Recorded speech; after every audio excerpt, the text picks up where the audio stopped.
Awesome. Hello. Welcome, everyone. My name is Kim Havens. I am the event manager here at An Unlikely Story in Plainville, Massachusetts. And I'm so honored to welcome Allie Benjamin here to celebrate the release of her debut adult novel, The Smash Up. Anyone who's lost their mind a little bit over the past few years or had to give themselves a timeout on social media will totally relate to the book. Before we start, I'd like to go over just a couple technical tips. If your picture is blurry, you can click on the help button up on the top right and choose compatibility mode. You'll be on a slight delay and you can turn it off at any time. If you lose the connection or your sound or your video, just exit completely out of your browser and jump right back in, and then everything should correct itself. If you have any questions that you would like to ask Allie or Grant, you can enter them into the Ask a Question box. It's right at the bottom of your screen. And if you would like to purchase a copy of the Smash Up, I highly recommend it. You can click on the green button in the center bottom, and we will get a copy out to you as soon as we can. Allie Benjamin is the author of the young adult novel, The Thing About Jellyfish, an international bestseller and a National Book Award finalist. The Next Great Polly Fink was named a top children's book of the year by Critics Reviews, Publishers Weekly, the New York Public Library, and the Los Angeles Public Library. Her work has been published in more than 25 languages in more than 30 countries. Originally from the New York City area, she now lives in Massachusetts. This event, I'm just so excited. I can't tell you enough about this book. It's inspired by Edith Wharton's Ethan Frome and set against the backdrop of the Kavanaugh hearings. It takes a microscope to 1 week of one family's life in a small town. Married couple Ethan and Zoe used to agree on most things, even choosing to abandon city life for a little more tranquility. But fast forward to 2018, so long ago, and they can't seem to agree on anything. Why, Ethan thinks, has this newfound political activism transformed his wife into a ball of outrage, a person who has ditched her old gym for a boxing ring, and who regularly convenes a group of screaming women in their life? Why can't his old business partner, Randy, deal with his Me Too allegations on his own? Why can't his daughter, Alex, just want to talk about normal things at the dinner table? When did he become a misfit in his own life? What happened? I absolutely loved this quote from Amy Bloom, and we'll share it with you. Blisteringly funny, perceptive, and surprising at every turn, The Smash Up is a story that's acid-etched and full of heart, intimate and relevant, that explores the impact on a family of the collapse of everything in this unsettled, unsettling world. Allie Benjamin is Edith Wharton with fresh eyes. Really can't recommend it to you highly enough. I keep repeating myself, but I was up until 2 a.m. I could not put it down, and at some points I was just laughing out loud and then brought to tears. Joining Allie this evening is Grant Faulkner, the executive director of National Novel Writing Month, NaNoWriMo, and the co-founder of 100 Word Story. He's published Pep Talks for Writers, 52 Insights and Actions to Boost Your Creative Mojo. Oops, now did I get out of my... Brave the Page, a teen writing guide, Fishers, a collection of 100 word stories, and Nothing Short of 100, selected tales from 100 Word Story. He also co-hosts Right Minded, a weekly podcast on writing and publishing. And so, without further ado, it's my great pleasure to welcome Allie Benjamin and Grant Faulkner. Hello. Thank you. Thank you so much, Kim. And thank you, Allie. Thank you for writing this wonderful book. Hey, thanks for being here. Which everyone is clicking the green button right now and buying, I assume, right? Well, one thing, of course, that I'm very proud of is that this book was written during NaNoWriMo. Not the book, but you wrote 41,000 words of it, as I understand it. And so just so everybody knows, we're going to talk about Allie's creative process and the writing that went into this. We're going to talk about the book itself as well. But I thought for attendees to get to know you, Allie, it'd be great to know more about your writing journey. You know, were you born a writer, or did you figure out that you were a writer later on in life, or tell us the story. So it's interesting because I didn't know I was a writer. Well, any job I ever had, I always wound up being the person who would like tell the story. If it's the story of the organization, kind of, in the sort of public relations or marketing, or if we were trying to, like, I worked for a communications firm, so there was a lot of like trying to figure out, like, okay, what are we going to do on this campaign? What are we going to do on this campaign? And I would do a lot of that thinking, but I never considered myself a writer. Sometimes I talk to school groups and I tell school groups that I always kind of thought writers were like wizards in Harry Potter. Like there was, you get your invitation to be one. And if you never got your invitation, it means you weren't one. But I got really, the way I got into it was I got fired from a job. I had worked for a health system here in Western Massachusetts. It's rural healthcare. It's, struggling healthcare. And I lost the hospital. It was sort of affiliated with a hospital that eventually closed. I lost one boss after another. And then one day somebody came in and the hospital had been taken over by consultants. And they said, this kind of, the top consultant wants to meet with you. And I was like, oh God. Oh, okay. I was pregnant at the time with a second daughter. It was not a great time to be looking for a job. We live in this area where there really aren't a lot of jobs in general. And I was like, what am I going to do? And I realized, like, okay, I always was the person who did the writing for different companies. So maybe I can hire myself out as a freelance writer. And I did that for several years. And everything I did, I was like, okay, that's working. Let me see if I can get some bylines for myself. So I did some writing for academic publications, for like college alumni magazines. And I was like, okay, that worked. I wonder if I could do this next thing and this next thing. And eventually it was, I wonder if I could get my name on the cover of a book. And then I wonder if I could write my own book. And it was, I kind of fell into it. I'm sort of an accidental writer, but I don't know. I do tell people, like, all those years of sort of business writing, I think really did hone my ability to narrow things down to the point and to eliminate weight. Like I wrote in bullet points for a number of years, and you try to make each bullet point as concise as possible. Anyway, so accidental, but here I am. I always say the best things in life are what happen accidentally. I think NaNoWriMo kind of happened accidentally, to tell you the truth. That's what the founder says. And I think it's a good lesson that when you get fired, to realize that this is the moment your dreams are actually going to be realized. For sure. So, thank that consultant who invited you. And that's a fascinating journey through business writing to novel writing, I think. And one part of that journey is, and this fascinates me, is that you were, like, usually with NaNoWriMo, we specialize more in the beginning writer, or somebody who's really, developing that discipline and really working on their writing chops. And then some people become, wonderfully best-selling authors. But you were already a very successful author. You had been nominated for a National Book Award. And then you did NaNoWriMo, which is a rarity to have it go in that direction. Yeah, I mean, every once in a while there'll be a published author who does NaNoWriMo, and we have a lot of our authors who do NaNoWriMo and then publish. They'll kind of do their own private NaNoWriMos, or do it with us in November as well. But to have somebody have kind of already made it as a successful author, I'll bet more to it. I think. Yeah. So my friend Alexis Scheitkin, she and I did a book event last week. She wrote Saint X, which is a fantastic book. Like, she and I did it this past year, and we, neither of us are logged in under our actual name, because really we don't want the world to see, like, our public failure if we don't make it. But and every day we would sort of text each other, here's what I did. I'll bet more do it. Cool. Well, why did you decide to do it in 2018? Was that your first NaNoWriMo?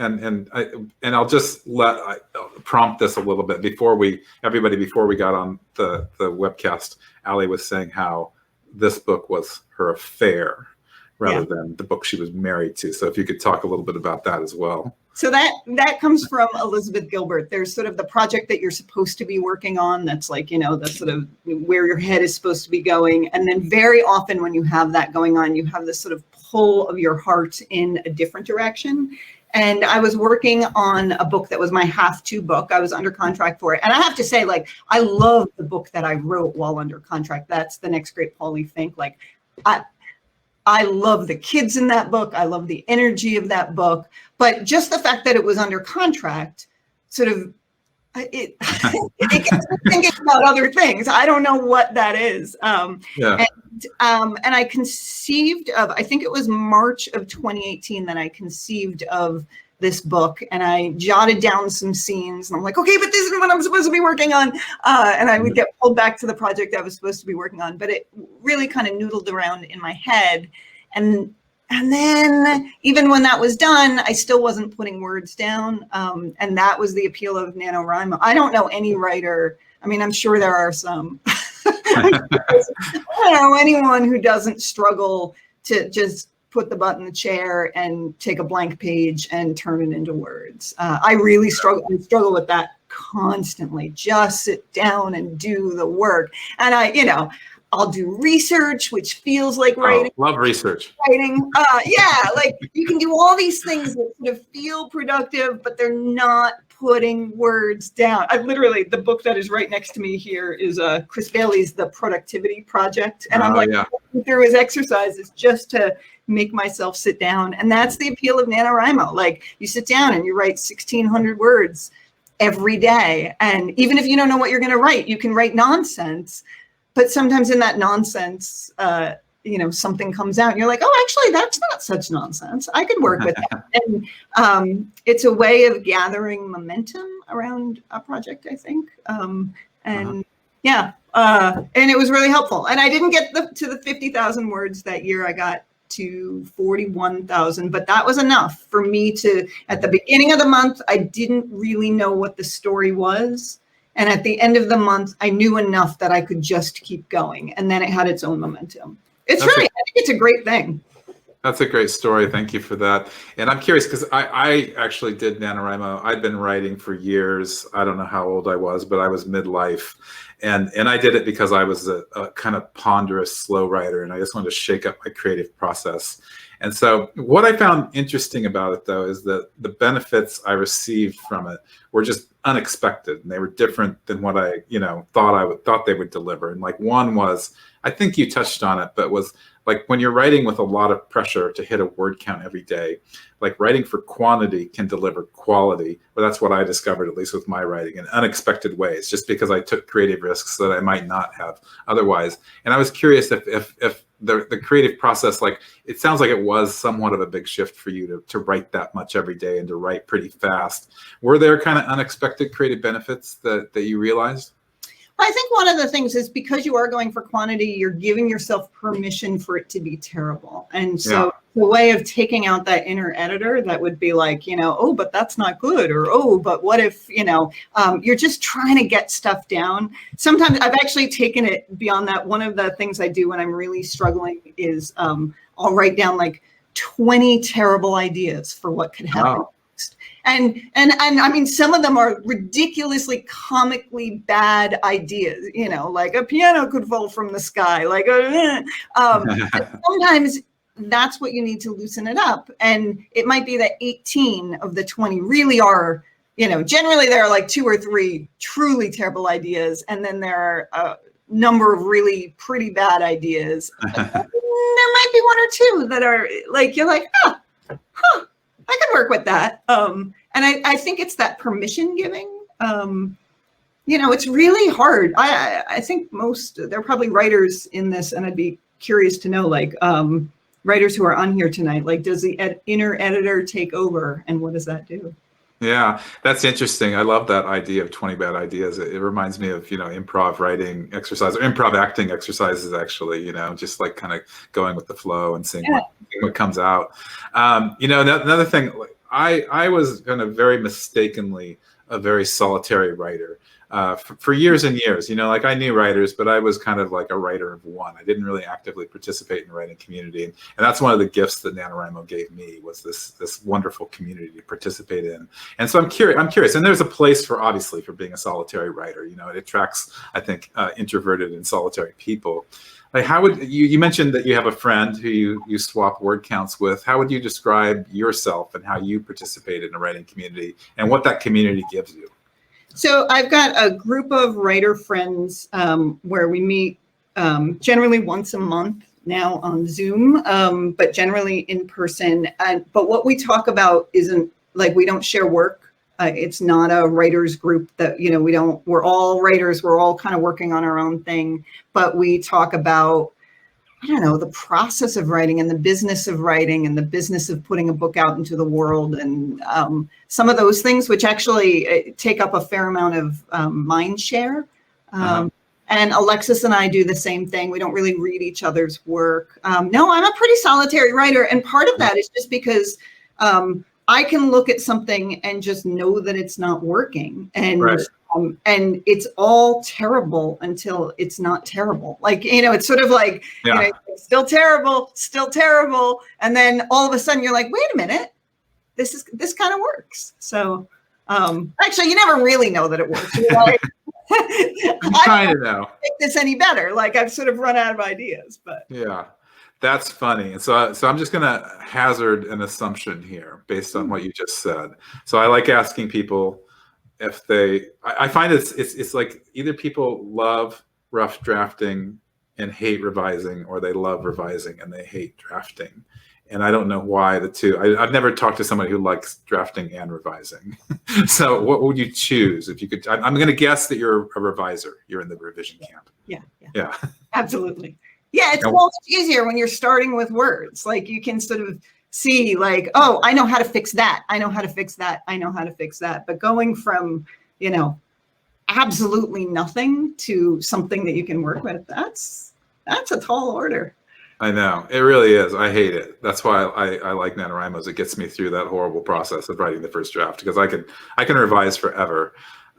So yeah, I'm curious. So the other big question, and I think I know the answer to this one too. Can I just keep guessing as if I'm a writer? I love it. Yes. I'll have my tarot cards here, but some people are. Well, we have this NaNoWriMo kind of continuum. Either you're a pantser, or you're a planner, or you're a plantser, somewhere in between. Mm-hmm. And I'm going to guess that you're a pantser leaning to a plantser. Maybe a plantser. I'm much more of a pantser, I think, than anything. That's what I was thinking, yeah. Yeah, and so, like, I'll use this book as an example. So when I did NaNoWriMo, I wasn't writing a book in order. I was writing scenes. Like, I knew I had these characters in my head. And I'll just super quickly, for people who don't know. So this is in some ways a retelling of Ethan Frome by Edith Wharton, which she wrote in 1911. It's a novella, very simple, very spare story. Really a love triangle, a small town love triangle. A man, his really cranky, sickly witch of a wife, and the younger woman who comes to take care of her. He falls in love with the younger woman. He is trapped by circumstance. And so mine takes this family and sort of this dynamic and takes them out of the simple 1911 and drops them down in 2018. It's set during the week of the Kavanaugh hearings and incorporates everything that was going on at that time. Trump and Trumpism and Kavanaugh and Me Too and all these different things. So it kind of inverts this very spare story. And now that I've said that, I've forgotten what pantser versus pantser. Yeah. Yeah, so and for people, so there's plotters who sort of figure out what the plot is and then they write it. And then there's pantsers that are just flying by the seat of their pants. And so I knew I had these characters. I knew I was sort of taking these characters that I met in 1911, Starkfield, Massachusetts, and I was dropping them into our contemporary world. I sort of knew enough about them, sort of, but I needed to come up with their stories and sort of what happened. And I knew I had to get from the sort of initial setup, which is a man who's sort of trapped between these two, and it's sort of a bit of a cliche of a story. The married man, middle-aged man who falls in love with the younger woman and can't be with his true heart, right? And so I kind of had that almost cliche of a story to begin with. And I knew I had to get to the eventual smash up. And I knew it needed to be a contemporary version of kind of what unfolds in Ethan Frome.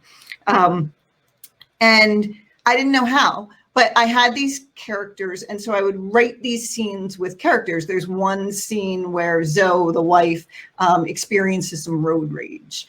And that kind of gets some elements of the plot. It sort of gets them moving with their own momentum. But that originally, it was just this isolated scene that I had written that I had no idea where it fit. So it's almost like what I have is an index card. And then there's another scene where she's got her women's resistance group that, they're sort of fighting Trumpism and Trump. And Ethan walks in and finds his living room just taken over by sort of, these women in their pink hats and their furious signs.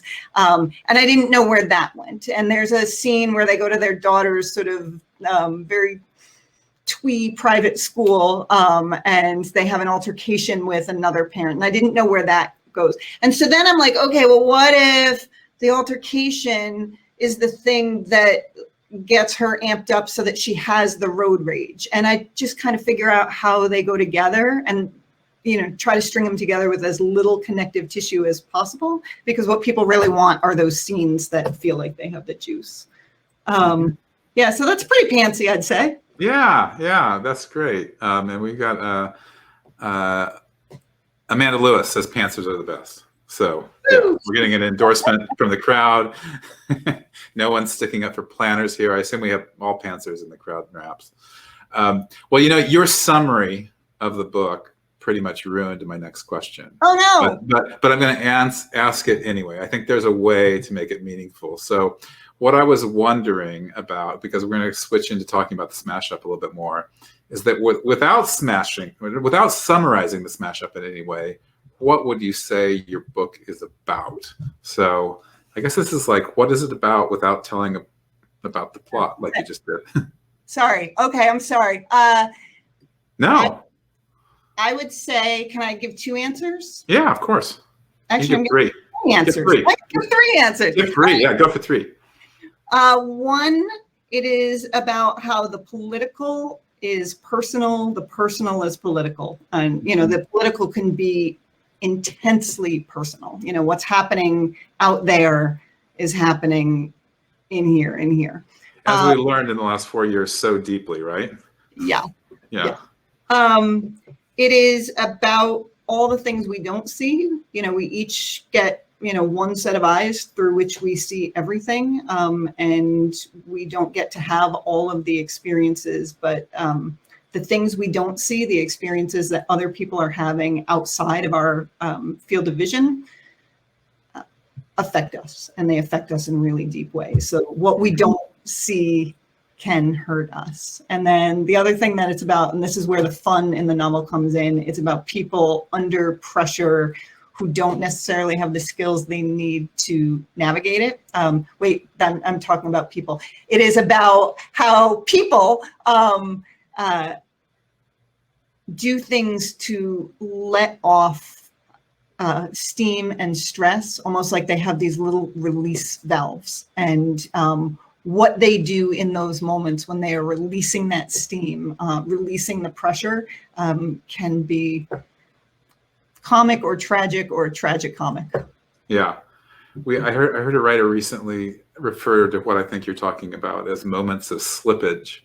And I love that. I loved what you just said, is those moments where, I don't know, we invite something new into our lives, and it can be, like you said, it can be silly or tragic or, all of the things all at once. Yeah, they can be super cringy. It can be, Yeah, I love it. That's a good way to think of novel scenes. Well, I'm especially interested. I think it's actually brave to write about an external event that's like so current, even though the Kavanaugh hearings now feel like ancient history. But I think, we all experienced that so deeply. And so you wrote this about the Kavanaugh hearings. You wrote, "There are no closed off spaces. It turns out the rupturing, the quake could be felt in every floorboard, in every home. There wasn't a window anywhere that hadn't been rattled. Even here, in this quiet nowhere, what happened had fractured even the quietest of lives." So can you tell us more about situating your story within such a fraught national experience? And then after you answer this, and maybe even before you want to answer this, I'd love if you could read from the beginning of the book, because I think those beginning pages really, really capture that moment in history of the Trump election. Okay. I will read first, and then you may need to remind me of the question. Okay, good. Okay. This is from the introduction. What happened? Everyone asked the question, had been asking since the election. They asked while watching the news, that storm of headlines, jump cut footage of marches and speeches and hand-sharpied cardboard, an endless swirling blizzard, a siege really, of protests and counter-protests, action and reaction, people screaming at one another in the street, neighbor versus neighbor, friend versus friend, or too often, friends no more. We were in new territory. People had their limits. What happened? Reporters asked in small town diners over $7.50 lunch specials, BLTs cut into neat wedges, Heinz bottles perched like microphones atop scratched Formica tables. What happened? People asked one another in church basements, community centers, gyms, coffee shops, living rooms, where they came together to weep, process, scrawl on placards, plan the revolution. What happened? Parents snapped off NPR mid-story, not wanting to answer questions from the back seat. College students organized walkouts, staged sit-ins, blocked freeways. A giant inflatable chicken appeared behind the White House lawn, some sort of protest that no one entirely understood. Everything was some sort of protest now. What happened? What happened? What happened? What? Everyone had their answers, and as is generally the case in these situations, everyone's version of the story was a little different. I'll stop there. I love that, because that's absolutely true. We experienced it all together, and yet we all have a different version. And I love how what happened, the question just is like a heartbeat through those first pages, we can explain it over and over again, and we still have to ask the question, what happened? Yeah, and I love later how you trace it to an earthquake, which doesn't happen in a moment. It takes place over hundreds of years. Yeah, it feels like it's this one dramatic event, but actually it's this thing that's been happening slowly over time. Then all at once. Yeah, exactly. It's a perfect metaphor. Well, my question was so I think I don't know if I remember this exactly. I went and got my MFA years ago, and it just seems like MFA programs dissuade writers from writing about situating a story within a current event. I think there's a certain riskiness to that. Either people want to escape, or there's just you're writing in within such constraints of the time period, I guess. So what was it like to write within this national event? I can remember the event so well. I remember where I was sitting watching those hearings. I remember the whole day really vividly. And I think that's because it was traumatic, right? Yeah.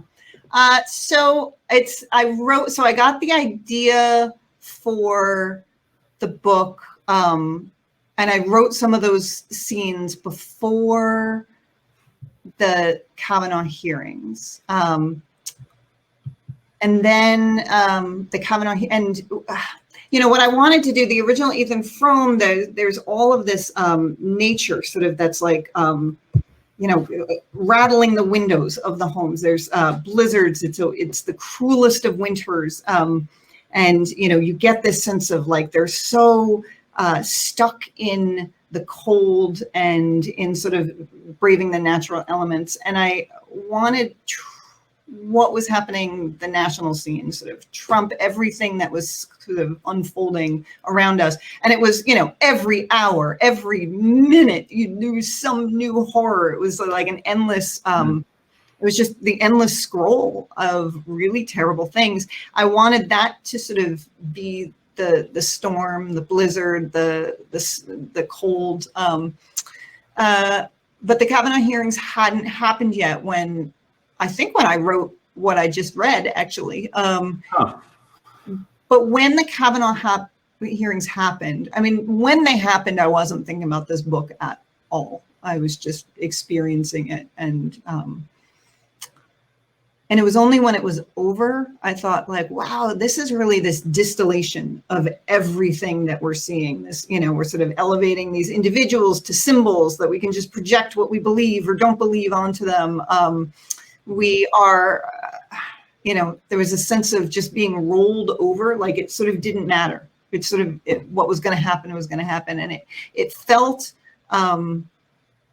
it just felt like this crystallization of something that had been almost too general to set a novel in. You know, it unfolded over this specific period of time, so I could set the novel in the specific period of time. I could sort of, you know, there's a moment in the book where the characters are actually watching the Kavanaugh hearings, and you're sort of watching them in real time with the characters. And it's such a specific, I don't need to say what it is. Everybody knows what it is. We were all there. We all know what happened. And so I can really focus just on the interactions between the characters as this thing is on TV in their living room. I don't know, like it just felt so right. There's a lot of risk to writing about current events, you know, and there was a lot of risk to this book. I had no idea, like, you know, the book sold in September 2019, and you know, I had to turn in that final draft by May of 2020. I don't even know if we had a Democratic nominee at that point. Like we had no idea.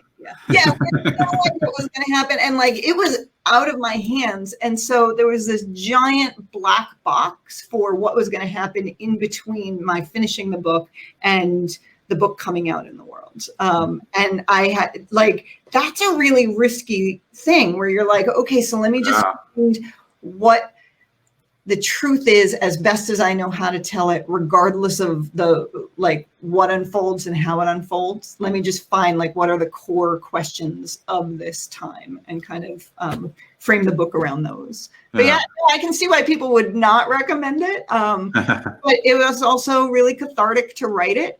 It was a way for me to make sense. It was a way for me to make sense of it while also creating moments for myself that were like, you know, letting the pressure out, like letting that release valve go. You know, the scenes were really fun for me to write. And I think it was probably as much what I needed during that time. Yeah. I'm going to ask people, I'm going to remind people to ask a question. And if your screen's like me, there's this little ask a question button at the bottom, I think. Or maybe Kim can give some instructions in the comments here. Because in about 7 minutes, I want the audience to have a lot of questions for Ali. It'd be great to hear from you and answer all your questions. And you know, Ali, when you were talking about that whole timeline of writing the book is also very fascinating, considering like what happened in that time and sort of like how you experienced the Kavanaugh hearings, but you weren't experiencing them with a novelist size. You were experiencing them personally. I'm curious, did you, just to get all method actory here, did you go back and try to get in that kind of mindset and mood and watch them again, or did you do any research about them and kind of like whatever, try to absorb the emotions of the day? I did watch them again, which actually was really valuable to me, just in terms of, you know, just seeing what happened and sort of reminding myself what it was like. Yeah, and it was, you know, but I did it also from when I was rewatching them from the perspective of a writer. So I'm looking for the moments like, okay, what is Zoe, the angry wife, doing when Brett Kavanaugh is saying this? Like, what is she, like, she's in a room full of women when this is happening. And, you know, and Ethan's in the room too, kind of looking around, where should I go? And so maybe there's like, I mean, I can't say it was fun to watch. You know, but there was a lot of, boy, in Blasey Ford's testimony, there was so much humanity. And, you know, I just noticed these little details about her that you know, a few of them I mentioned in the book. Just, you know, she looked like she had her hair curled that day. It looks, you know, she had clearly had makeup done. She couldn't figure out what to do with her glasses. They were off, they were on her head, they were on the table, back on. And it's those little details. There's so much humanity in those little details. I don't know. Would I recommend watching them? I don't know. But did I get something out of watching them again? Definitely. Sometimes you have to do painful things to be a novelist or a writer. Yeah, I remember, just as you said that, I remember her asking, I think it was either a Coke or a cup of coffee. Like during yeah. I thought that was just those little details, just like you said, they're really important. And she was so accommodating. She was so, and this is one of the things that in the book, I was just saying to Kim sort of right before we came on here, Zoe, my main character, has reached the point where she is done being accommodating. Like, she knows that if she shows anger, she's going to be judged and she's going to be put in the angry woman box. She knows that people don't like a woman who's angry or a woman who stands up for herself. And she's reached the point where she just does not care. And so we kind of have this contrast of, she's funny too. Like, Ethan comes home and there might be a sign on the table that says chocolate is healing. And there might be a sign that says burn it all down. Like, and she is almost contrasted with Blasey Ford, who, by the way, is never named Kavanaugh, never named Trump, never named, but we know who they are. But because Zoe is the one going through the world saying, I don't care. Like, I know that the world is perceiving me in this way, and I've reached the point where that doesn't matter to me anymore, because what has that ever gotten anyone? Yeah. I think that contrast with what was actually happening in the hearings is, I don't know. I thought that was brilliant. That's fascinating, I think. I want to touch on, we have one question. Keep asking questions, everybody, especially you pantsers. Come on, just fling them out there. You don't have to think about them. Don't plan them. But yeah, I wanted to ask you about the influence of Edith Wharton's 1911 novella, Ethan Frome. And I'm going to read this commentary by the LA Times reviewer, who remarked, as I reread Ethan Frome in preparation for this review, I find myself admiring Wharton's sumptuous descriptions and her ability to infuse every moment with a sense of inexorable tragedy. But I also wondered, who the hell would want to retell this story in a contemporary setting? So now you get to answer that question. Why did you want to retell this story?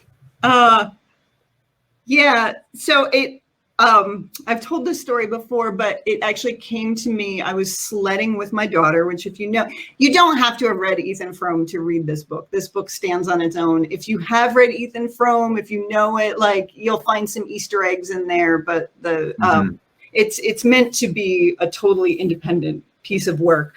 But I had gone sledding with my daughter, which sledding is a big part of the original Ethan Frome. There's kind of a big moment that involves sledding.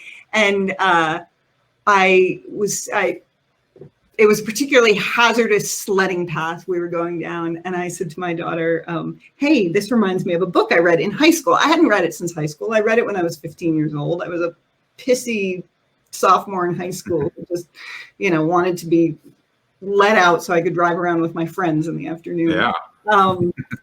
And it's a beautiful book. It's a beautiful book. It's a very depressing book. It's really a bleak book. She is known for her satire. I think The Smash Up is much more satirical. It's much more in line with some of those other books. Ethan Frome is just tragic in every way.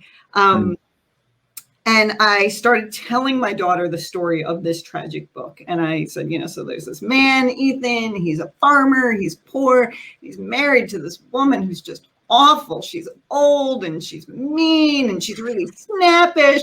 And as the words are coming out of my mouth, I realized that, if I had anything in common with any character in that original book, it was that wife, Zenobia Frome. And that was kind of this big moment. You have these kind of wait a minute, how have I become this? And immediately my mind went to starting to defend Zenobia, who, was indefensible when I read her when I was 15. I was like, maybe she was angry. Maybe she was reason to be angry. And then from that moment, it was just ding, I should take these characters and I should sort of drop them down. It was the middle of Me Too was happening, and I should take this sort of this story and kind of let's see what it looks like now. Let's see what these characters would look like now. What, this very simple story, would it look so simple anymore? So that was the impetus. That was the original idea. It just seemed like it worth exploring. I love that moment of recognizing that that's the story. Self-recognition is not always a pretty thing. And you told it so well. That was such a dramatic telling. You know what? While you were talking about that, I've written 2 novels based on some of my favorite novels. Maybe I shouldn't have done it because they're favorites, but I wrote early on in my 20s. I wrote a novel based on Dostoevsky's Crime and Punishment, and then I wrote another novel based on Sheltering Sky. They were both. I mean, in the end, they were both failed novels, and I think in part I found it challenging to take this existing work, I guess, with all the structure in place, and to kind of, I guess I was like, I mean, maybe I struggled with how much to preserve and how much to take liberties with the material, you know, because you're almost dealing with 2 novels at once. And did you feel that at all with Ethan Frome? You know, or did you make it entirely yours? Simple. It's such a simple story. You know, there's very little action in Ethan Frome, so it was almost like I had these like cones, like that I kind of had to move around, but there weren't that many of them. So that's not the part that I found challenging. And also, like, you know, there are a lot of failed novels. I have a lot of failed novels. And you don't know when you're starting if this one is going to be the failure or if this is going to be something that works. So there's a lot of freedom that comes with not really believing that it's ever going to be anything. You know, I recommend that to every writer, actually. Yeah. That balance between it's not going to be anything and the delusion that it's going to win the National Book Award. Somehow those 2 work together, I think. I don't know, though. I feel like I can't write a thing if I think somebody is going to read it. Like, I just have to be like, I'm just writing this for me. Like, it's thinking of those eyes that might be on it eventually. You know, it's so paralyzing. So it felt more like play. And I think if I had thought too much about like, oh, I'm rewriting this classic and people have really strong feelings about this classic, and I'm, you know, I'm telling it in a way that's almost like the polar opposite of how Edith Wharton did it. You know, she wrote something that was simple and spare and restrained, and I am doing something that's sort of much louder, you know, that feels much more like 2018. So I don't know. I think it's the delusion that nobody will ever read it. And then, you know, it's like 2 days before it comes out in the world. And I'm like, what have I done? That's fun. I'm going to turn to the audience questions here. And Amanda Lewis asks, without any spoilers, could you tell us more about how Ethan, your trapped older man, and Brett Kavanaugh are alike or different? And she says, listening to you describe the plot, I'm curious about the Ethan Frome plot against the current events and how they connect. So this was really one of the interesting parts about writing it, is I'm taking this story, you know, in the middle of a moment where we're all thinking about power dynamics, right? We're all thinking about these sort of gender dynamics and, you know, rethinking what is consensual and rethinking what is appropriate, and, you know, is it actually appropriate? So I wanted, that was actually part of what was really interesting about this to me, was in the middle of me too taking this sort of cliche of a story and actually seeing it through Ethan's eyes. So what I'll say about Ethan is he's not wholly unaware. He's got some self-awareness. He's always been the good guy in the room. He's the guy that you could trust to get somebody home safely. He really defines himself by being a good guy, and other people define him that way too.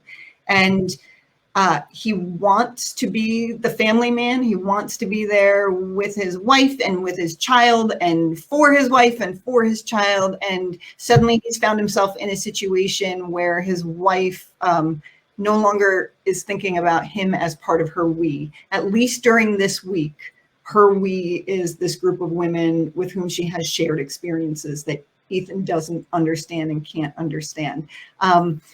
Maddie, the younger woman, is not an innocent. I just didn't believe when I was writing it, like, you know, I'm kind of taking these characters, moving them here. I didn't believe that any 20-something-year-old woman was going to be sort of as naive and as innocent as the original Maddie Silver. So she's breezy, but she is aware of her own power and trying to make her own way through the world. Her breeziness is sort of the, I call it the LOL nothing matters breeziness. So our first glimpse of Ethan, a lot of the story is told from his perspective, but our first glimpse of him, I really had such a hard time writing it because it is him, and this is how the original Ethan Frome begins. He is sort of watching her from a distance. He's watching this younger woman from a distance, and it was really the first several times I wrote it, I was like, nope. He, like, no matter what I was saying, he seemed a little creepy, and I really didn't want that. And so I kind of rewrote it from a second person perspective. This is a little bit of the craft, where someone is watching him watch this woman. And just that alone was enough to sort of strip the expected dynamics out of it. Like that, you know, we're all walking in with a certain expectation, and that was enough to kind of at least make me feel when I read it like, oh, something's a little off kilter here. And so even though it's from Ethan's perspective, he's not the perspective, and other perspectives come out. Is he like Brett Kavanaugh? No, he's not. But is he part of a system that is bigger than himself? Yes. And that's all the stuff I wanted to explore. So it's, I mean, a big question under all of this is like, what is a good guy? Interesting. Yeah, I guess that's my answer. I don't know if that answers the question exactly, but yeah, that was part of the juice in writing it, I would say. Yeah, that's a great question to center the narrative on. We've got some Ethan Frome fans in the audience. Amy and Cecil Wade asks, can you talk about why you gave them a child when Wharton did not? Yeah. So the original couple had no children. So it really is just this very simple, like there are like 3 characters in this book, basically. There are some side characters, but really there are just 3 characters. And I gave Ethan and Zoe a child in part. Well, I mean, one, I just thought that they would. I just thought that, like, you know, if you take these characters and move them to 2018, I just felt sure that they were going to have a kid. I think the child, I love her. She's really challenging. My children's books have been about challenging kids, kids who don't fit neatly into their own world. And my kids' books have really been a celebration of that. And there is that element of celebration in this book too. I love this girl. She, you know, he's trying to do math homework with her, and she's like wandering around like Mr. Magoo. He's trying to get her to, you know, put her shoes on, and she's just like dancing. You know, she just has no interest in the stuff she's supposed to be interested in. I think one of the things I realized in the writing was that also provided some comic relief for the reader. You know, there are these really frustrating scenes where, yes, it's wonderful to celebrate a child's spirit, but it'd be nice in this moment if she just had a little bit less spirit. And of course, I'm a children, I've written these children's books. I'm known as a children's writer. I celebrate these kids, and I'm a parent, and I have to function in the world, and I have to get a kid to school on time, and and I want my kid to go to bed at a normal hour, and so it was fun to write that other side as well. And I just thought the scenes with the child were so much fun to write, and I think they do provide some comic relief, and also they provide some stakes, right? Because it's not just Zoe walking around with her opinions about what the world should be. This affects their child, like what kind of world we give to children, to girls. these aren't just intellectual matters. This is like the stuff of the heart. And, you know, I think I wanted the stakes to be there as well. Yeah, interesting. I was going to ask you, because sometimes the forces of publishing, they keep writers kind of in their niche or in their category. And so sometimes it can be hard to leap from one category. And category means like hopping from YA to adult fiction. And so I was going to ask how that felt, but it sounds like the kind of connective tissue was this, having this child to write about. And every book is so different to write. I don't know that it felt that different to write an adult book. Like every book is its own journey. But I would say, yes, that child is a bit of connective tissue for sure. Yeah, interesting.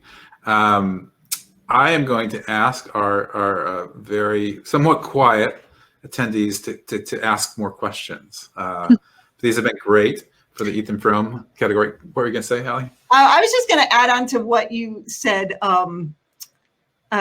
about jumping franchises. I went to an event, and I'm not going to name names here, a few years ago, and there was somebody who was really big in publishing. It was like, you know, we were talking to young writers, and I, you know, started talking about my story and sort of not really believing I was a writer, and then I got fired, and then I'm like, oh, I guess I can write.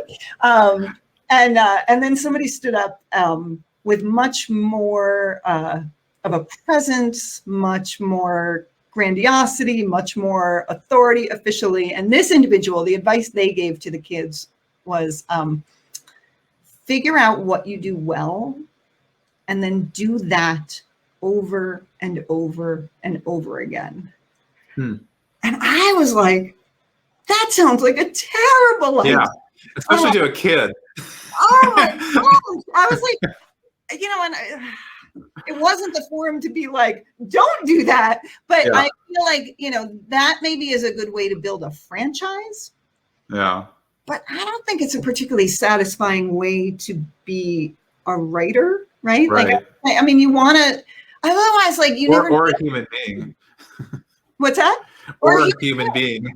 Exactly. No, otherwise, the first thing you do well, you just have to keep doing, and you never get to figure out what else is in there. It just seemed like such a crazy approach to life. But yeah. Oh, especially to childhood too. I'm thinking these kids are already, you know, we've got this over specialization trend or beyond a trend, right? Where kids are sort of self-selected or selected as they're only going to play soccer from 7 years old to whatever, forever. So that's really fascinating. Yeah. I think it's interesting where try everything, take some risks. And this was like this was a leap of faith, and it was a risk. And, you know, the reception has been pretty good. Could have gone a different way. You don't know. You don't know. Which is why you can't think about it when you're writing. You just have to write.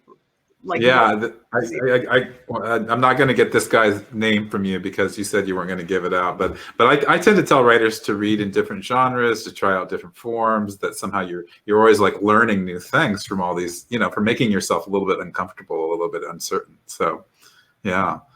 All right, do we have another question? We have one more from me. We do. It was my question. And so, Allie, what is your next project? If you can talk about it. Okay. So the last NaNoWriMo, which was November, I had been reading a lot of French existentialism during the pandemic, sort of existentialist novels like Nausea and The Stranger and The Fall, and The Plague. That's really what kicked it off, was Camus' The Plague, which, by the way, was so good. Brilliant. Freaking the plague during a plague. Yeah.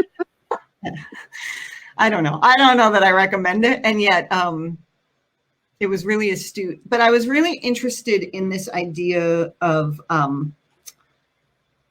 confrontation with the absurd, which is when all of the order, you know, we sort of have this idea that we're living in a universe that is ordered and has meaning and purpose, and then something can happen and a person can kind of snap and fall into a place where those things are gone and they have to confront meaninglessness.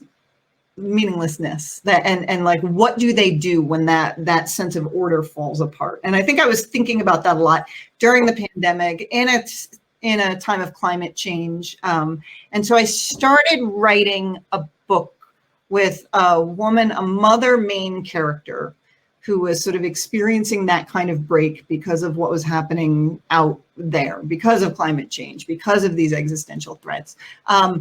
And she is obsessed with, so I have no idea if this works. I don't know if this works. She is obsessed with Isaac Newton, who we think of as being this sort of man of total order and rational thinking, which he was, but he was also writing or doing his research during a time when people legitimately believed that the world was going to end any minute. The moon was going to crash down to the earth and there were going to be fires and the four horsemen were going to come, and like that was it. And it wasn't a matter of if, it was a matter of when. Like the world was about to end. And I really like the parallels between sort of that time and now. And I mean, people got crazy religious, it was, so I was writing this novel that was sort of moving back and forth between these times. Now, in December, a lot of stuff happened just in our family. We had a daughter who was diagnosed with type 1 diabetes. Shout out to any type 1 families out there. It's a big change. So everything just came crashing to, like it was a sudden halt. And I haven't looked at it since. So I'm going to go back to that and see if there's something there that really feels, you don't know, like, I don't know, is this a failed novel or is this a novel that just needs a little bit more time before it gets its own momentum? I don't know. It's a question for the absurdity of the universe. We'll find out. It's not an ordered universe. Yeah. Were you going to say something, Kim? No, I'm going to jump in and just thank you both this was just the best. And thank you, Allie, so much. And for giving us a book that has me continued thinking, like I'm still thinking and considering every, that's really a gift to give us, and a lot of kids' books do that, I find, but yeah. And I haven't plowed through a book in an entire day since for the whole pandemic. That was like the first one. Wow. That's a good endorsement. Yes, absolutely. And Grant, thank you so much for being with us and asking such great questions. And I can't wait to read your new book, Allie. Thank you. Thank you, everybody. And I just want to, Grant and I both went to the same tiny college in the middle of Iowa. And I know there are a couple of Grinnell people in there. My chat is closed, but if you're a Grinnellian, put it in the chat because I like Anthony. Yeah. Grinnell represent.